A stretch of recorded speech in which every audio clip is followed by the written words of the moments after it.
This video will contain spoilers for the anime Neon Genesis Evangelion, and if you want to enjoy the anime to its fullest, I suggest you go and watch it, and then hear what I have to say. So after years of being told that I should watch Evangelion, I finally did it. So, what did I think of it as the sci-fi nerd and anime enthusiast that I am? It was one of the best pieces of media I have ever watched, and it slightly changed my entire outlook on life. I may not understand everything, but that's okay.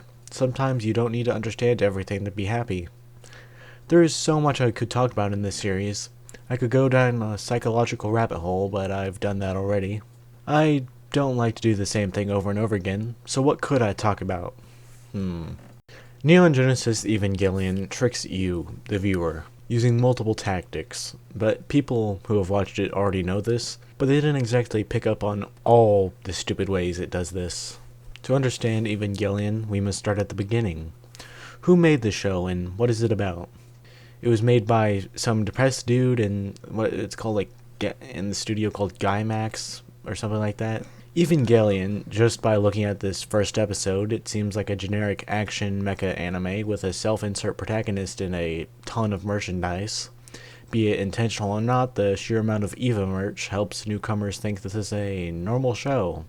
Because all the merch isn't creepy or weird, it's meant to sell to as many people as possible. But this actually got me into the show because of the pop culture influence the show and its merch has. The concept of the show is basically that these things called angels attack, and the characters use mechs called Evo to fight them. Most people won't question why the mechs are piloted by kids, and why they bleed, and why the angels are called angels. So the first episode starts with the theme, A Cruel Angel's Thesis. Every episode starts with it, and in the context of the first episode, it seems like a happy theme talking about the future, with some scenes of gore. It honestly helps keep the illusion of a normal mecha anime. But if you've seen the show, it really becomes this theme that drags on after each episode like a siren scream before you die. But the theme hasn't changed. The dark elements were already there in just the first few minutes of the first episode. So what has changed over your viewing of the show is you and the context of the theme. The first episode has our generic MC Shinji getting picked up by totally not a pedophile Misato, and something isn't quite right. A random blue-haired girl shows up and disappears, but because the illusion of this being a normal show is still kind of up, most people overlook that mystery upon first viewing, because if you've watched the mech anime before, normally you just watch it and don't question. But this one makes you question everything. Even the small things. From the start you can tell something is going on with Shinji and his father, but it isn't clear. And then the first episode kind of ends before it can get started, with Shinji deciding to pilot the mech, which might not actually be a mech, because it somehow moves without Shinji even doing anything. But most people won't question it because most people don't question everything, and they'll look past this with optimism. Oh, how misplaced that optimism is. The next few episodes do something a bit different. They show the mechs can bleed, which is concerning. But again, most people won't question this. We were also made to think for a bit that Shinji lost his first fight, but then everyone says he won. He trips some balls, and we realize that the mech may be alive somehow, but most people will see the mech moving on its own as something else. Something that isn't true, but when looking back on it, after watching everything, it all makes sense. We all have that feeling that something more is going on in the shadows, but we never know what that might be. We get little hints and other stuff, and we get to see how Rei got hurt. The mech somehow went mad and started behaving weirdly. Most people will go with the given explanation that the pilot had mental issues, but we just don't know. We also don't really understand why Shinji's father likes Rei so much. Considering that he is already doing child labor, it would not be that big of a stretch to say he likes himself some little kids. Over these episodes, we learn that everyone is mentally messed up, but the show does something a bit interesting in the episode, Asuka Strikes. Over the series, the heroes Nerve do some shady stuff, like to my Lord and Savior Jet alone, showing they have some kind of agenda that may be evil. And in Asuka Strikes, they show the first angel, Adam, making the audience think they know more than the main character. But we really don't. We don't know what Adam does, why he's called the first angel, or his importance. We also get to see some of the second impact. The incident that we are shown again and again, talked about over and over, we are convinced we might know some things about it, but we don't really get to see it all that well, or who caused it until a bit later in the series. More odd instances of the Evas doing weird stuff happen. We learn more about the Angel's life cycle in Magma Diver, but this part of the series is mostly action-oriented, kind of Angel of the Week type show. It kind of becomes the action mecha anime that it seemed to be for a bit, but it has these moments that it reminds you the type of show you're watching. The angels are said to be dumb, but they clearly know how to take over an Eva and do things like that multiple times. And then they try to take over Nerve headquarters, showing that some type of intelligence is behind this. And over the series they present more and more evidence that makes you question things. And then the more you begin to question other weird things about the show. Like, why do the angels only attack this one place? What's up with Adam? Well, these don't get answered for most of the series, and then we learn that Adam caused the second impact, but it actually wasn't Adam, it was more so humans messing with Adam. Then we get the most horrifying moment up to that point, the point where we learn of the third impact and that humanity is doomed to die. And then the Eva comes to life, explaining all the weird stuff it does. And it didn't happen instantly, we always knew something was weird. It was just the building blocks to this final conclusion that made it all the better. If I had gone in knowing that Eva was alive from the start, it would ruin a lot of the enjoyment of the series.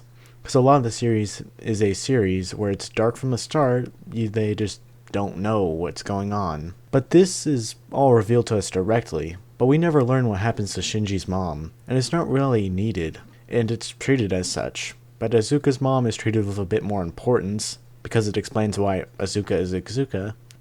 Oh god, I mispronounced her name, Asuka. Okay. I'm leaving this in because I hate Asuka. I've met my daily limit of talking about Asuka for today, but I eventually have to talk about her again. We see Shinji's mom come to him when he's in his orb. This orb thing. I don't know what orb this is, it's just kind of liquid. And the Eva takes over and saves him. This could be seen as him tripping balls, but it's never that simple. Because he says himself that he doesn't know what his mom looks like. It's also said that there was no grave and that she died with the Eva. And in the episode following the one where the Eva came to life, Shinji gets absorbed into the Eva.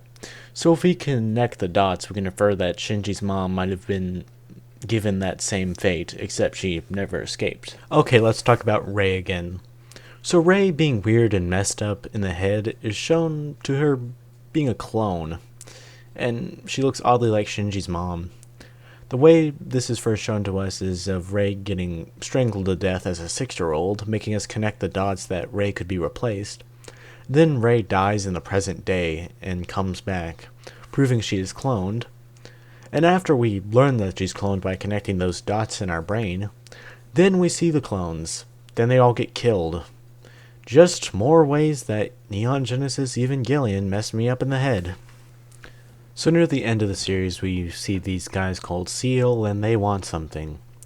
And they really don't do much until the Spear of Longulus, which is connected to an angel called Lilith, and it gets lost in space, and Lilith kind of does something. I don't know exactly. Did Lilith grow less legs by growing more? I don't know. All we know is that it's powerful. But Seal wanted that to start the third impact, because it benefited them in some way. We never really see what happens to this until the final angel arrives. He talks to Seal, he charges into Nerve's base. This is the first time we see Seal trying to get rid of Nerve, and it won't be the last. We learn a lot from this one dude. We learn that humans have AT fields, those little force fields that all like the Eva and the angels can spawn, and that they are spawn of Lilith, and that Lilith's soul is in Rei, and that the soul in the final angel is Adam's soul, and that there is also a spirit in Asuka's Eva unit, but it closed itself off, just like Asuka's mother, showing that the Evas have the spirits of the pilot's mother inside them, and it's not just Shinji's that's like that. Even more ways this show becomes insane, and then Shinji is forced to kill the final angel, who looks human and is the only one that likes Shinji. Like, Jesus Christ, the final angel liked Shinji more than any other character in the series other than like Misato, who's kind of a pedophile. Yeah, he's dead now. The final angel's dead and Shinji is depressed. Asuka's gone insane after she got mentally messed up in the head by an angel screaming Hallelujah, Beethoven, non-copyright MP3. And this isn't even the first time Shinji was pretty much forced to kill someone, but he didn't actually kill someone. The first time the show does something like this is it constantly implies that one of Shinji's friends is the new EVA pilot, but they do it so often it makes you question if he even is the new EVA pilot. Until the end, where we, of course, learn it is Shinji's friend, but the mech is taken over and it looks like he dies for a few seconds, but he's just in the hospital, and then we kind of never hear from him again. We also learn that the reason the Angels attack the Tokyo 3 and Nerve headquarters is that they were trying to start the third impact, and this is how Evangelion messes with you. It manages to have weird things happen, but as the show goes on, it reveals things, makes you question what you saw prior, instead of what you just watched, unlike the final 2 episodes, which are just not that good. They just kind of gave up on those ones. The great thing Evangelion does is that Shinji starts out okay, but as the series gets more dark, he kind of gets corrupted alongside our perception of the show.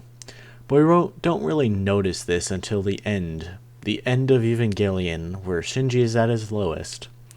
The hospital scene shows how far he has fallen, and it kind of messes with us, the audience. Because from this point, he's no longer the self-insert character that he started out as. He's more than that. Because he does more than just be a coward in this scene. He does something that the audience would be horrified at. But this scene didn't work as well for me because I already knew it was coming because my brother kept talking about it over and over again. Every time I turn on Evangelion to watch it for this video, he would just yell out, "Hospital scene!" The end of Evangelion was kind of ruined by its iconic status, but it's also kind of how I got into it. I was also spoiled Asuka's death because that's an iconic part of the movie and I saw it in memes just by browsing websites. So Asuka's death was not a shock. It was not like me witnessing the end of her character arc, of her dying, when it was meant to show the true darkness of this world, and how, even with her mother being on her side, she still failed. The end of Evangelion is really depressing, because that's often how the world is. Like when the Japanese government raids the Nerve base, almost everyone dies. And it gives some real tension and surprise when watching, because in the series we never really see someone die right on screen. But here it's not afraid to show it. The movie ends with the third impact. We were told what the third impact is, so we were expecting it, but I don't think we were ever prepared for what was going to happen next. The show kept our expectations so low that we would never see it coming. The reason the third impact works so much is because it's such a departure from the show's quote-unquote normal, but it manages to still have remnants of the old world of the show. But this also ruins the surprise because it became iconic, so I saw the third impact before even watching any Evangelion movie, TV show, anything, ruining the shock of it a bit. But even with that, it's still a powerful scene, and it takes notes from the final 2 Evangelion episodes and becomes a drug trip. It reminds me of 2001: A Space Odyssey, and this series was partially based on it, so that makes sense. The end of Evangelion movie makes absolutely no sense when watching it, but in a good way.